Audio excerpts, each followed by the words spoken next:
আসসালামু আলাইকুম প্রিয় বন্ধুগণ, আমার ঘরের পাশের ঘরে বিয়ে দেখেন, বিয়ের সাজগোজ চলতেছে, বাড়ি সাজাইতেছে।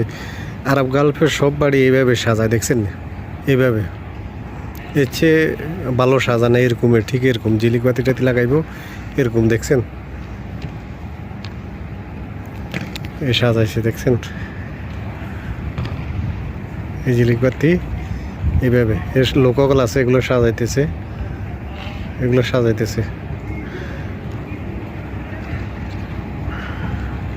দেখছেন। এইটা হয়েছে, এইটা আমার ঘর হয়েছে, এইটা আমার ঘর, এটা আমার কফিলের ঘর, আর এই ঘরে বিয়ে, দেখছেন একবার কাছাকাছি। যদি আপনাদের থেকে সুন্দর লাগে ভিডিওটা অবশ্যই একটা শেয়ার করে দিবেন। ওকে, ধন্যবাদ সবাই, ভালো থাকুন, সুস্থ থাকুন, দোয়া করি।